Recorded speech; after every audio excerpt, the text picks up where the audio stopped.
that you're probably on, some of you are probably on the wrong channel. So you need to switch channels.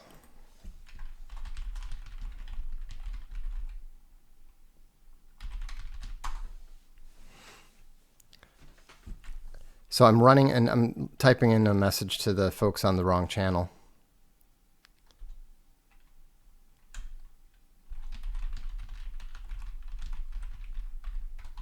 Switch to that one.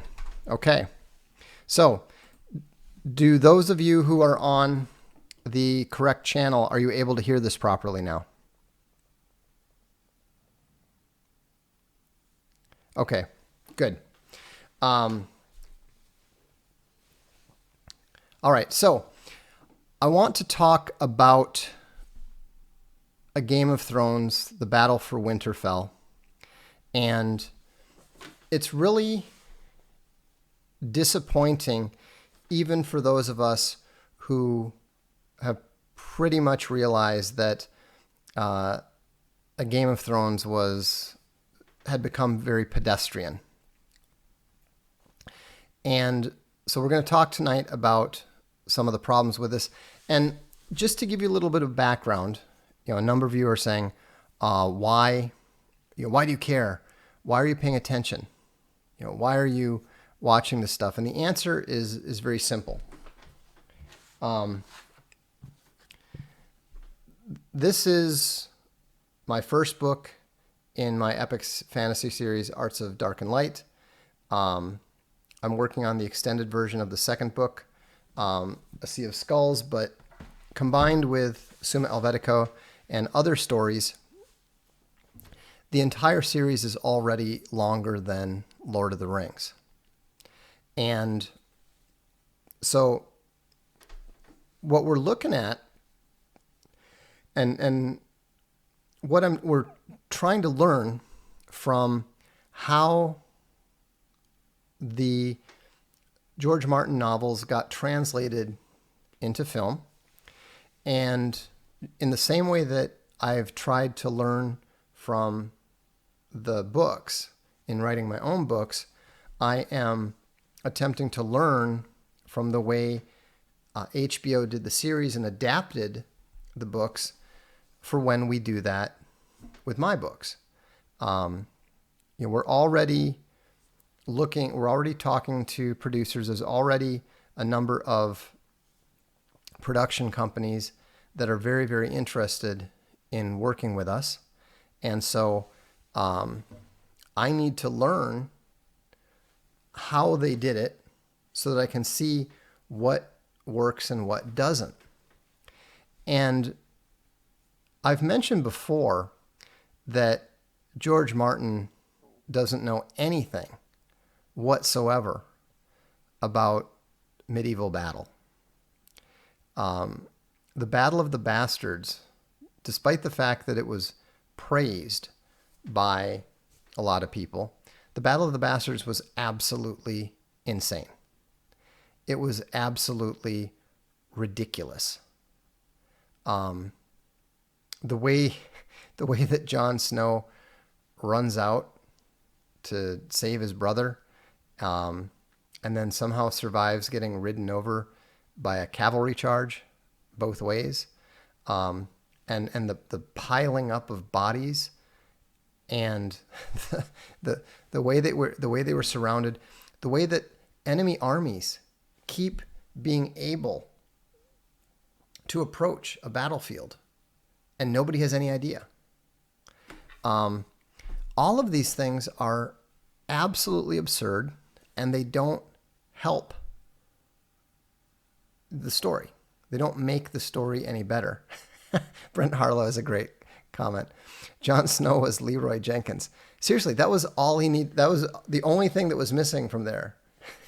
Leroy Jenkins. And the other thing that's so stupid, so eminently stupid about all these things, is that it is very, very rare for large battles to end with everybody on one side or the other dead. It almost never happens. Even at the Horns of Hatton, which was a complete defeat for the Crusaders, that didn't happen.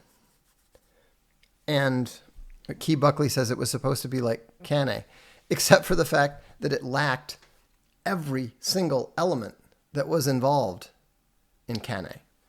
And so that's why I was deeply suspicious that the battle for Winterfell was going to be really, really bad. And My Shield is discussed has a very good point. Why on earth did they send their cavalry in first? That's exactly right.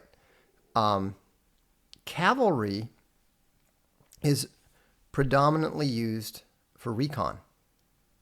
That's how you use your mobility. I've just been reading The History of the Peninsular War by Charles Oman, the military historian, and I just finished reading Wellington's Army 1809 to 1814, which goes into incredible details of everything relating to the kind of carts used for logistics, the uniforms worn by each different type of troop and unit. It's just amazingly detailed, and it's one of the best studies of a war that's ever been written. And so, and Hollywood doesn't get cavalry. They don't understand what it is. The worst example of this, I mentioned this in a stream recently, was Faramir's charge in the Lord of the Rings movie, in the Two Towers.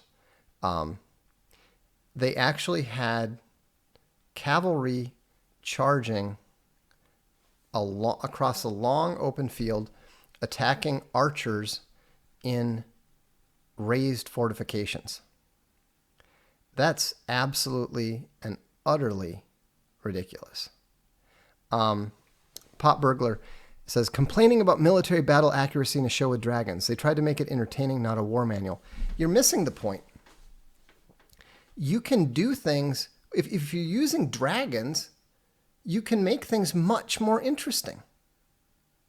You can make things vastly more interesting. I was curious to know, I was actually thinking before the episode how I would have done it. And,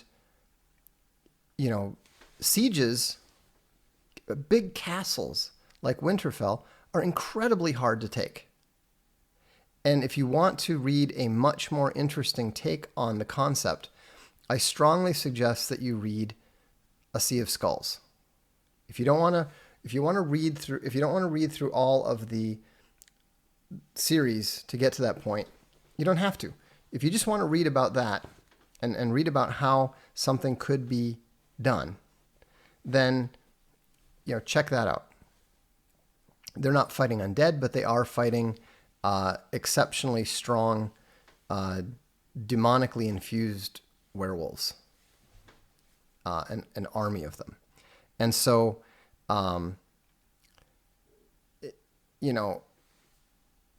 realism in this stuff actually makes the stories more entertaining. When you look at, for example, look up the Amazon reviews of A Throne of Bones. I write battles in there that take, 3, 4, 5 chapters. And people find them very, very entertaining because it's more interesting when you make things realistic. It gives your characters more verisimilitude themselves. It makes the drama feel more realistic. Eyeless Trinity says, how do you write a battle properly? You read a lot about real battles. The thing that's interesting about a major plot point in A Throne of Bones that shocked a lot of people is that the thing that amused me about it is that I actually softened the story. As harsh as it seemed, I actually softened the story because the real story was probably too much for the average reader to handle and still view the characters as being sufficiently sympathetic. But the reason that those things feel real, even though I'm using goblins and shaman and magic and elven magicians and archers riding giant warhawks, you can do so many interesting things, so many more things when you're using fantasy. Military fantasy can be every bit, if not more, exciting than military science fiction, in my opinion. And so, Evan Hartshorn has a very good point. Realism adds drama because you know the author has to follow rules and isn't going to Deus Ex the bad guy away, which, of course, is exactly what we saw at the Battle of Winterfell. Now, here's a couple of things. What assets did they have? They had troops, they had time, they had a very, very strong defensive position. Now, here was the very first problem that I saw before the battle even started. They said, and keep in mind, they spent an entire episode of preparing for the battle, right? And the first thing I thought was, wait a minute, you're going to put the women and the children in the crypt. The crypt is where you keep dead bodies. You're fighting an enemy who has the ability to raise the dead. Why wouldn't you empty out the crypt of the dead bodies first? That's insane. That's insanely stupid. And so I wasn't even remotely surprised when they ended up, raising the dead from the crypt. The funny thing was that it made no impact on the story whatsoever. It did nothing. And but let's go. So that was even leading up to the battle, before the battle even started. We already knew that the drama was going to be dependent upon the stupidity of the characters. I knew that before the battle even started. That's why I didn't have much hope for it, especially after the battle of the battle of the bastards and so forth. And so then the next thing that was ridiculous is, why do you have your trebuchets, however you pronounce that, why are they positioned outside the castle? Why are they positioned in front of the infantry? And furthermore, why on earth were they launching them absurdly long distances? And they barely had a chance to launch them at all, because they waited to launch the shots until the cavalry had already ridden off. It was just absolute trebuchet. I don't know. Anyhow, it was just absolutely nuts. Made no sense whatsoever. And then the cavalry doesn't use their mobility at all. The way that you want to use mobility is, for example, the French, I believe it was the General Foy, used his cavalry very effectively at a battle.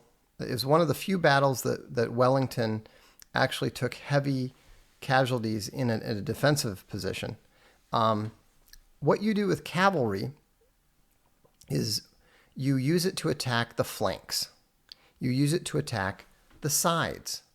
So the infantry gets stuck in front. And it's very, very important to have cavalry protecting the sides, the flanks. Because if they don't, and the troops are arrayed in lines, as you saw the dead were, then they're getting hit by two sides. They're getting hit on, and even just getting hit on one side. That was what happened to the British. They lost an incredible number of men because they didn't get their cavalry into position on time, and they didn't get the infantry that was supposed to be in a square formation on the flank into position in time. And so the cavalry flanked them and just literally rode down the line, slaughtering everybody. So this was ridiculous. They didn't use their cavalry's mobility. They just, sent them in to go off and get slaughtered. And of course, remember, they know they're fighting an enemy who can raise the dead. So the very last thing that you want is to permit people to go out there, get killed, and reinforce your enemy. It was nuts. And then Danny is apparently the dumbest general and worst leader that we've ever seen, because she promptly abandons the plan, totally abandons the plan, and shows no leadership whatsoever. She even managed to nearly get her dragon killed, because you've got all these, you've got a aerial creature that is totally impervious to attack by any of the dead except for possibly the Night King. So what do? You go and land on the ground and leave it on the ground to get attacked. So we already talked about the catapults and everything being available. And then they also had their infantry arrayed in a way that didn't make any sense. And they weren't using any... Why did they have the trenches behind them? Why didn't they start with that? Because, if they put the trenches up, first of all, the cavalry, this is the other thing. The cavalry should not have been anywhere near the castle. The cavalry are worthless in and around the castle. You keep them well away. You dig the trenches, and you have the trenches further out in front, and you have multiple lines of them. And then once the dead remember how the dead got stuck on them and they couldn't get through? That's when you have the cavalry hit them and the dragons hit them. And the whole time is that you keep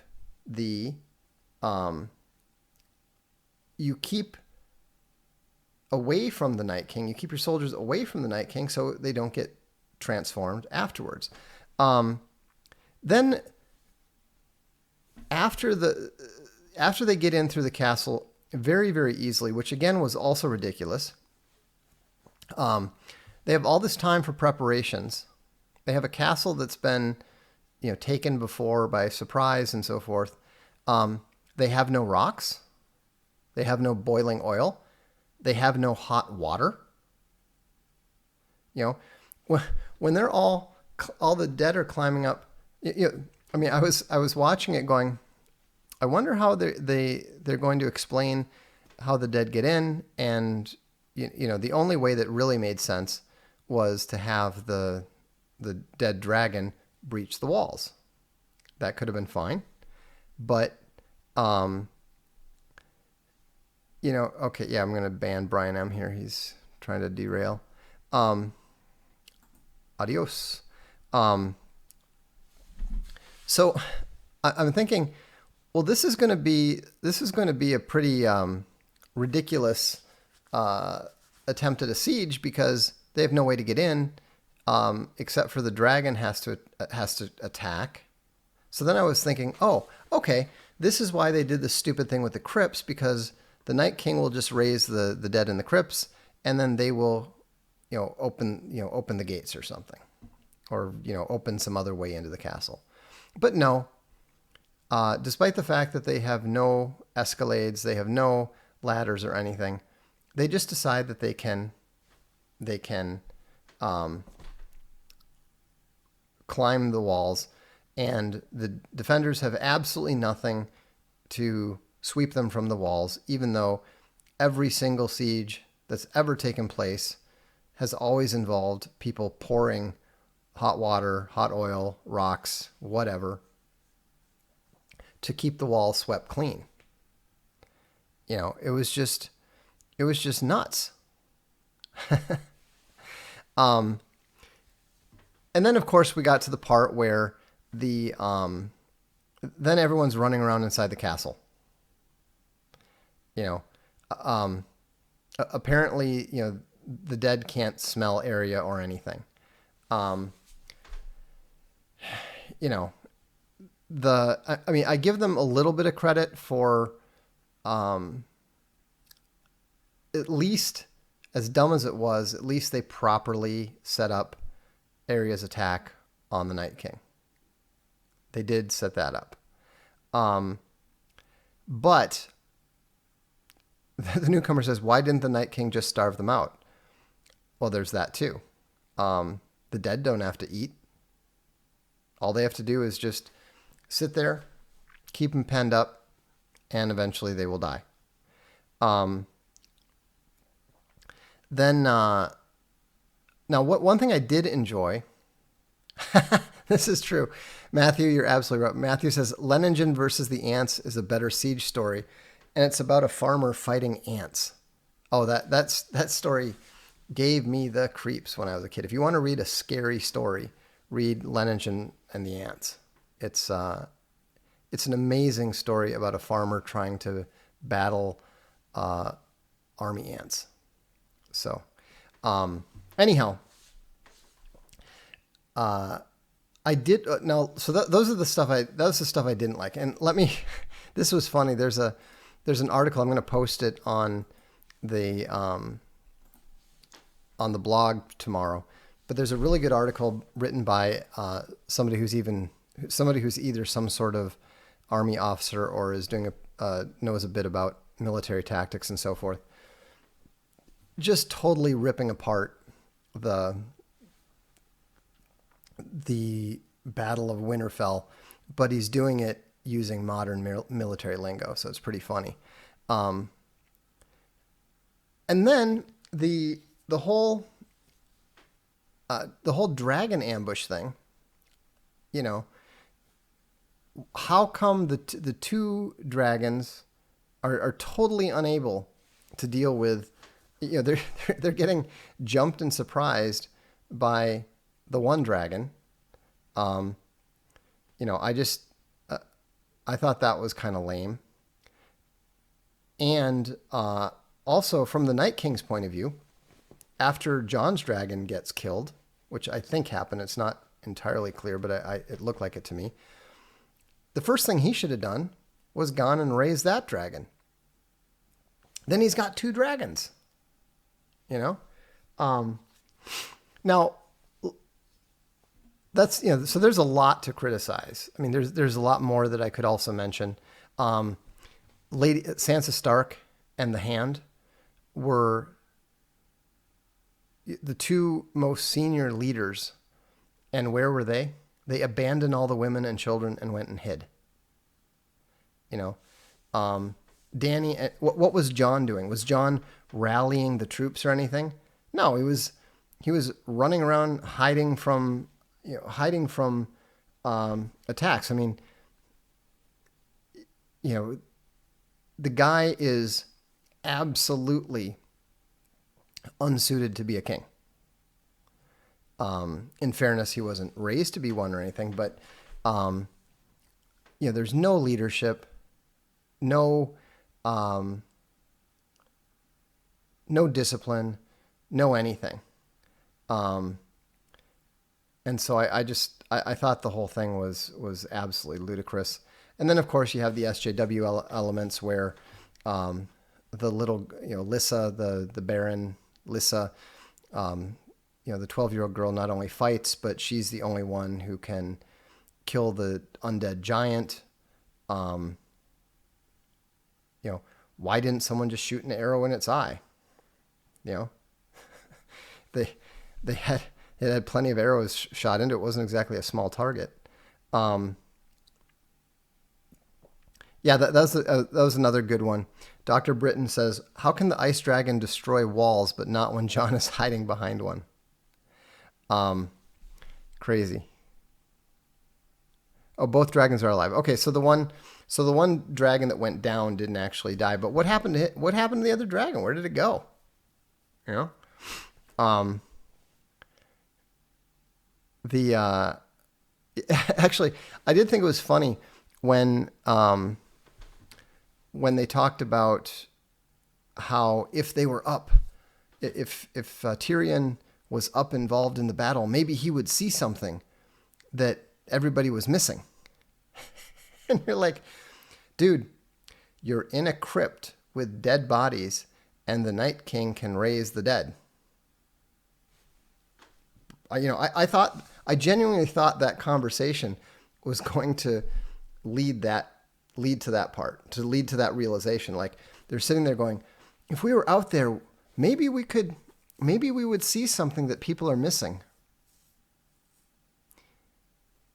Wait a minute. We're in a crypt with the dead of your family.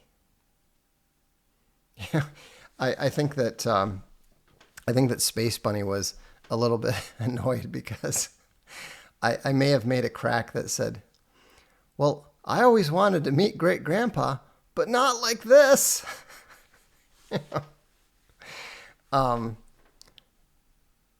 Respectful Fan also has a good point. Why didn't the whites crumble when they were stabbed by dragon glass this time when they did the other times?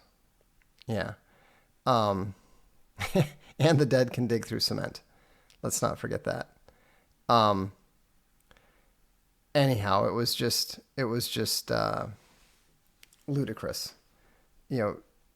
Absolutely ludicrous. Total nonsense. But I did learn a lot about what not to do, so that was good. Now, what I did like is the way that Bronn completed Theon's redemption arc. That was interesting. The way that Bronn gives him the chance to defend him. He defends him bravely, and then Bronn recognizes that before Theon goes to his death. That was very well done. I quite liked it. Whereas the Ser Jorah thing was, poorly done. We all knew that he was happy to die defending Dany, but it wasn't well done. Plus it turned her into a sword maiden, which is ridiculous. Robert Cesario is right. 5 hours of playing Total War would have helped the writers tremendously in their planning of the fight. What do you think about Arya turning into a level 300 assassin? Well, I just thought it was kind of silly. Like, why not, if you're going to ambush him, why not ambush him with a bunch of dragon glass archers?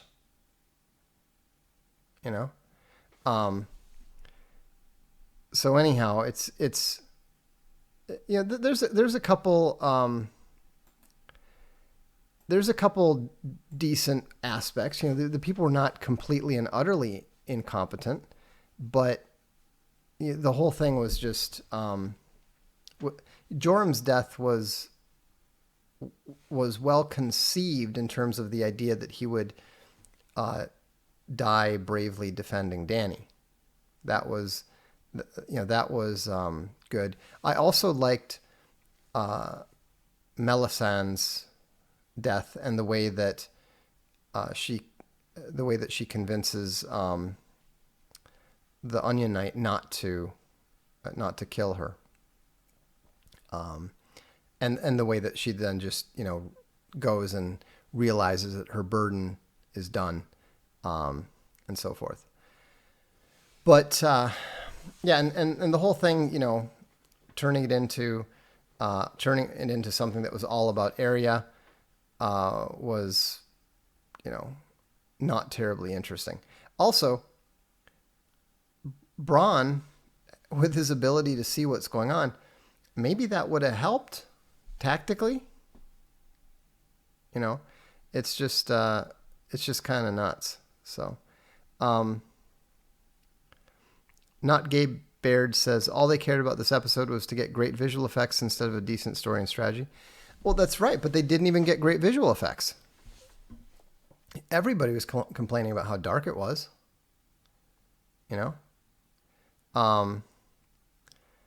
They didn't get great visual effects. And again, this is why you want to focus on verisimilitude, even if you're using dragons and elves and warhawks and zombies and so forth.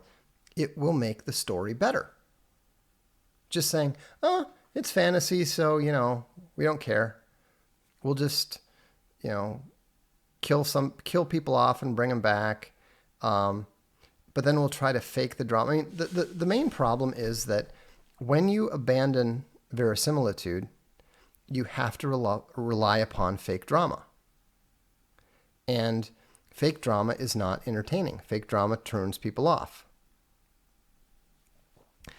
I like this. I actually thought that too. Diaphonic One says, I hoped Arya would have disguised as a White Walker. That would have been cool. You want to... I mean, think about it. She jumped out of a tree and switched hands. And that's all it took. I think it would have been a lot more interesting if she had, somehow figured out how to disguise herself as a White Walker. I mean, would that be far-fetched? Certainly. But at least it would have been interesting and clever.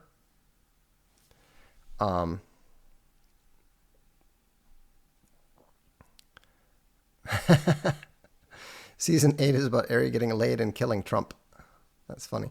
And the biggest thing, here's the biggest problem of all, is that for all that George Martin wrote a Game of Thrones in an attempt to subvert and deconstruct Lord of the Rings, what did he do in the end? He melted the ring and all the monsters died. That the way that killing the Night King just made everything just magically go away. I mean, that's directly ripped off of Tolkien. And so, it's not interesting. It's not technically a Deus Ex Machina, but it is,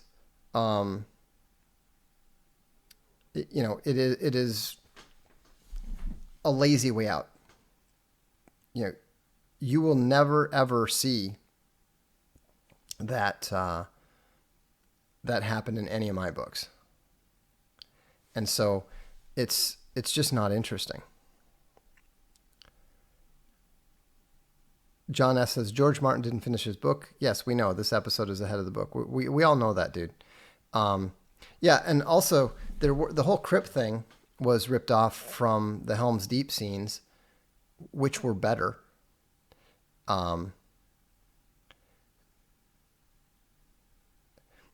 Penny, he didn't write season 8, but he gave them outlines. They know. He told them how the story is supposed to end. And so, they're working off of his story.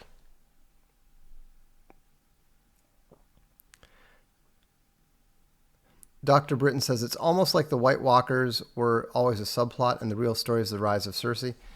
Oh yeah, I mean but the real story has always been the human struggles. That's been clear. But to build up this ominous force and then have them break through a 700-year-old giant ice wall, and they all get disappeared in a single battle by a girl jumping out of a tree. I mean, this is just sad. The Night King raised the dead around Jon was a cool scene by itself. Yeah, that was a cool scene, except for the fact that, of course, Jon survives it again. Jon always survives these situations that he shouldn't survive. It's boring. It's tedious. All right, let me get to the super chats here.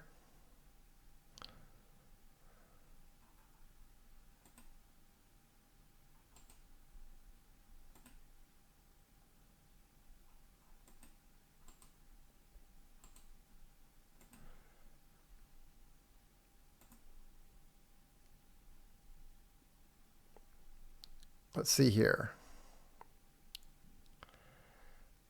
Julian Assad asked last night, what wine will you be celebrating the Vox Party games today with? Actually, I celebrated it with a Spanish wine from Catalunya, and it was the Ramon Roqueta 2014 Reserva. Strangely enough, that wasn't as good as the Garnache, even though it's the Reserva and it's supposed to be better, but I actually prefer the Garnache. Keen-Eyed Joe says, how do I live believing in the 14 years, 14 words, being Irish and British, whilst married to a black woman from South America living in Australia? Why would you think, I mean, don't you think that the continued existence of the European nations is important regardless of who you're married to or who your kids are? Do you think that your kids would be better off without the European nations?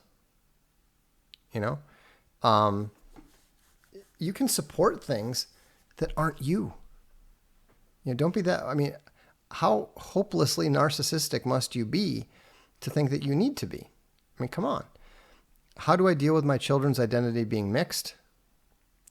You're just going to have to accept that they will never be fully part of your culture, and that they are free to choose, you know, they're free to choose their identity. Their identity is not going to be the same as yours.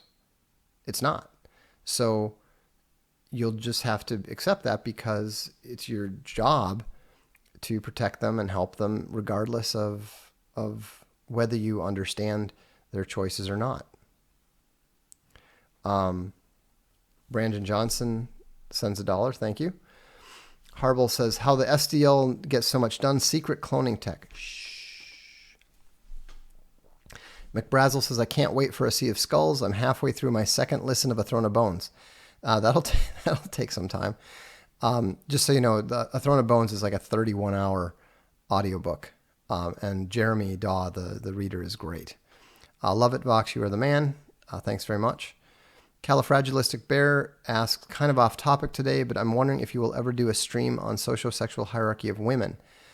I might do a stream, but I'll never do a book or a Voxiversity on it, because I don't think that I have enough knowledge to accurately do that. Do you believe there are gamma females? No. That would almost be redundant. There are higher status women, there are lower status women, but the behavioral patterns are totally different. Diaphanic One said it felt like the producers never even played D&D. I would tend to agree with that. Filter Bear says, check out how gamma the area scene was. Guy lies about his sexual partners, is awkward, and beds the virgin because of gamma wish fulfillment. I don't think so. I mean, gammas generally are not obsessing about not very attractive women like Arya.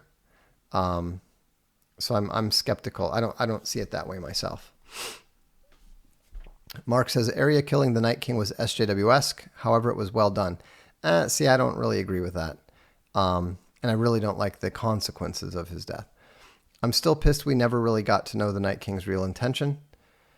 Well, maybe George Martin will reveal it in the books.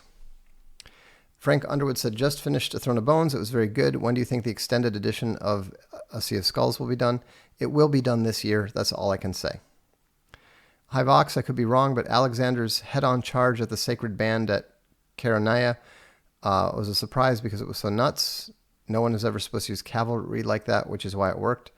I'd have to look into it, but I don't think that that's a correct take on it. Speaking of dragons, thoughts on Anne McCaffrey? Oh, I love the Fire Lizard books. The ones, Dragon Drums, or Dragon Singer, Dragon Song, Dragon Drums. Those are absolutely fantastic.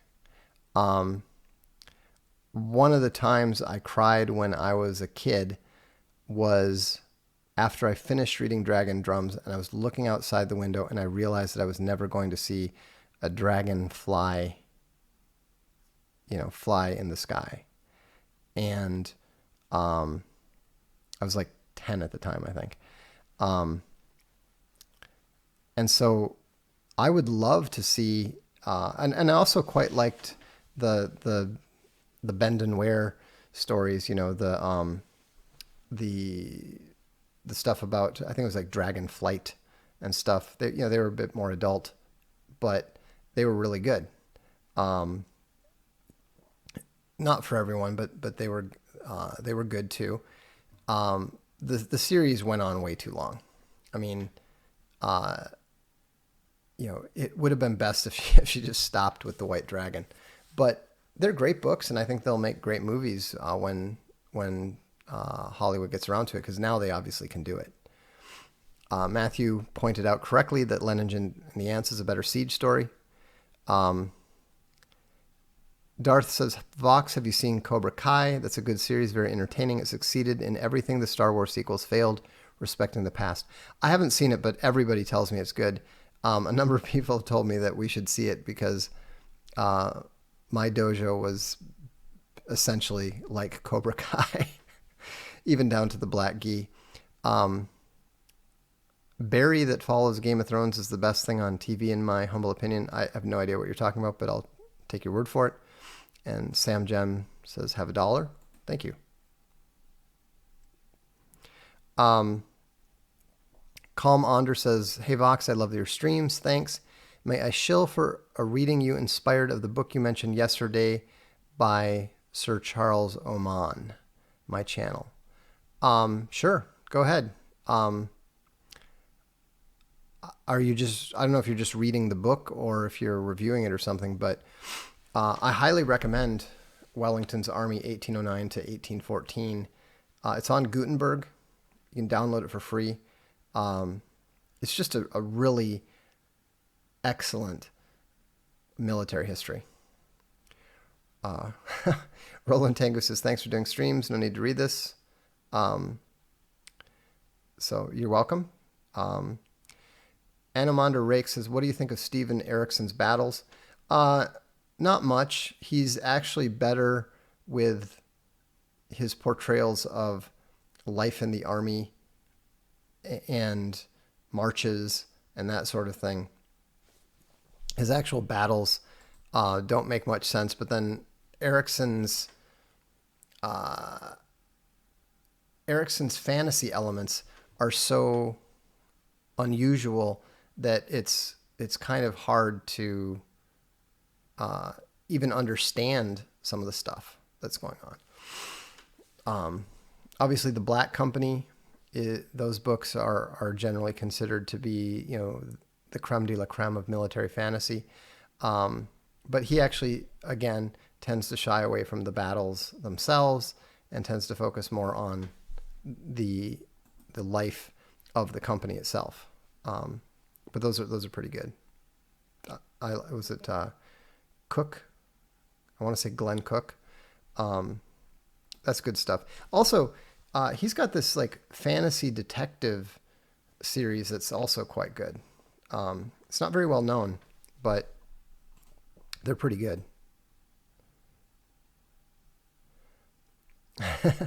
Vox Day Respecter says, I'm reviewing every Archaven book one by one. Cool. I hope you're enjoying them. And we'll actually have some very big alt hero related news coming up soon. By the way, that's the shirt that I'm wearing.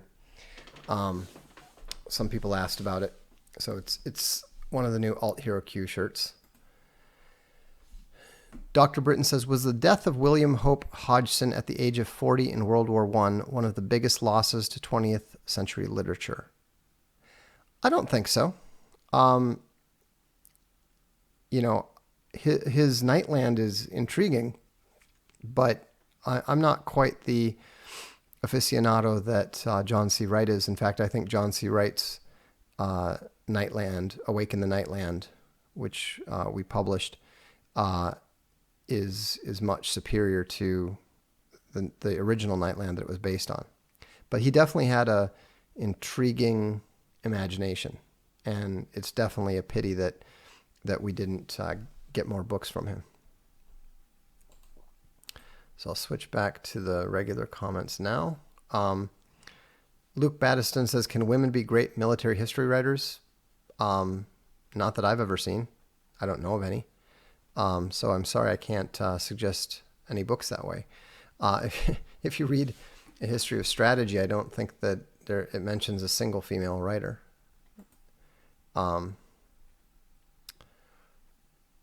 So let's see here where we are. Okay. Trying to find the comments. Can't find the comments there.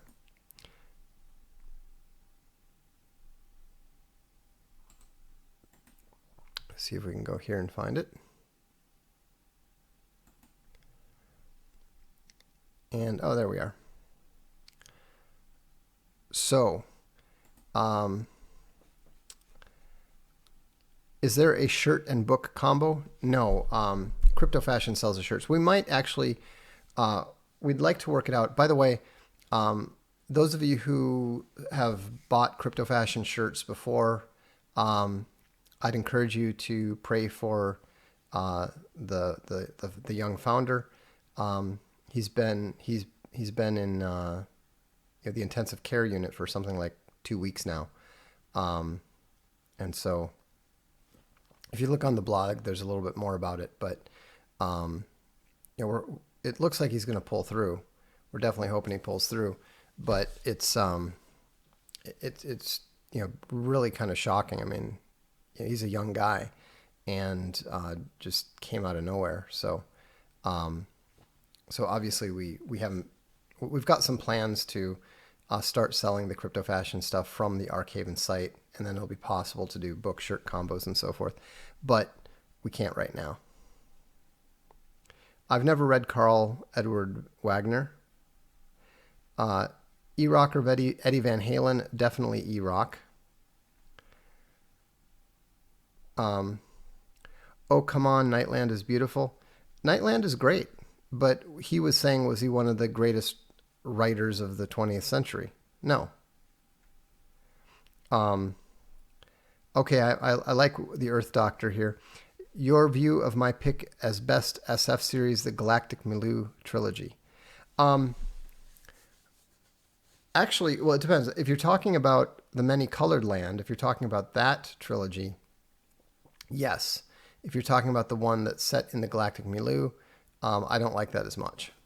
I don't even think that's, if you mean the later one, I don't think that's even as good as Julian May's other series. No, I've never seen The Last Kingdom. I read some Tad Williams. It was okay. I didn't particularly enjoy it. Yeah, so it's the 4 follow-up books I prefer. Who would win in a fight, Oprah or Jordan Peterson? Definitely Oprah.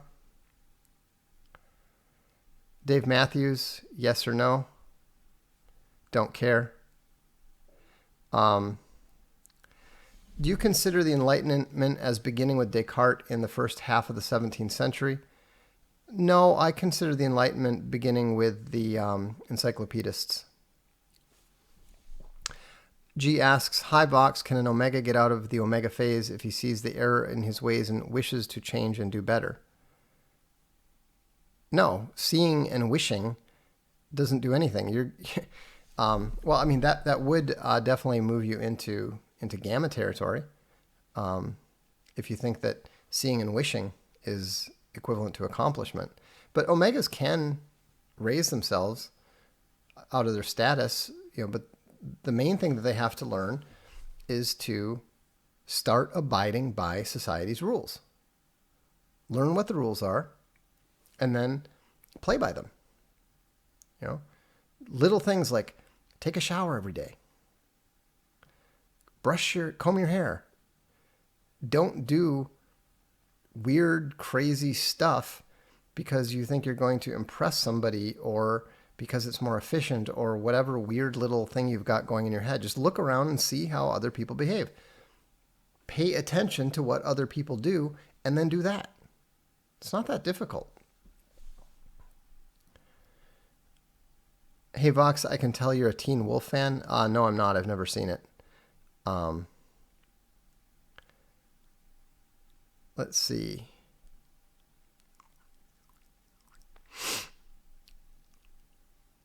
Curious what you think of Werner Vinge. Actually, I much prefer his wife's work. I really like Snow Queen and Summer Queen, which also have two of the most beautiful covers of any fantasy books ever. They're both done by Michael Whalen. Really good.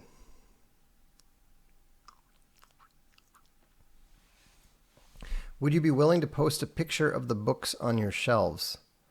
I don't think I would bother to do that, frankly. I've got 2 shelves, 3 shelves full of Castalia House books. I've got, a couple Cambridge Medieval and Cambridge Ancient History series, Encyclopedia Britannica, 1911 edition. The red ones right up there over the lion head are Oman's History of the Peninsular War. It's a nice little collection. Let's see. I have not read Leviathan Wakes. I have not read Live from the Battlefield. Oh, thanks, Owen. He likes he said my t-shirt is sweet. It is sweet. I don't, Mr. Day, do you think Game of Thrones is a good series overall? Yes, it's a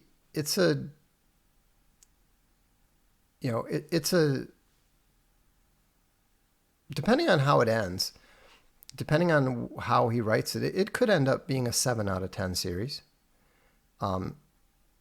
He started off really strong and, accomplished some things that were genuinely surprising. But it's, the third book was, of some concern. The fourth book and the fifth book the fifth book was downright mediocre. That's when I decided to write A Throne of Bones, because I realized I can do better than this, and I did. Most people now that Sum Helvetica and A Throne of Bones and A Sea of Skulls, the short version, are all out. And by short version I mean the 500-page version as opposed to the 950-page version. Most people say that Arts of Dark and Light are better than A Song of Ice and Fire. Most people who have read both. Obviously, most people have not read it, but you just have to read the reviews. Hundreds of reviews that say pretty much the same thing. Who are you rooting for this season on American Idol? I have literally never seen any episode of American Idol, ever. Vox, how do I get a girlfriend? Ask a girl out.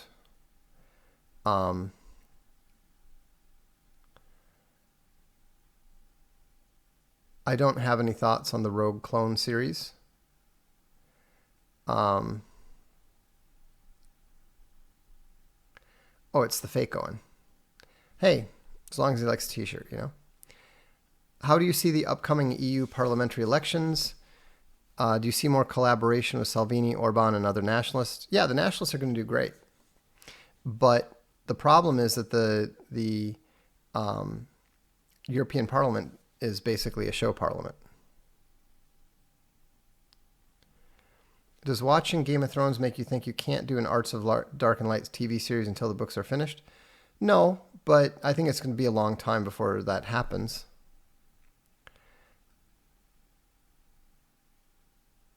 Yes, I'm happy with the Vikings haul in the draft. So, all right. Well, thanks for tuning in again.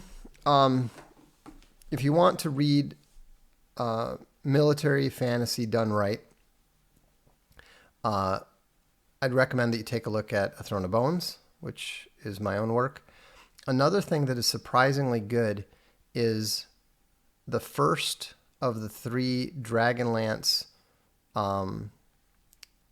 dragon books.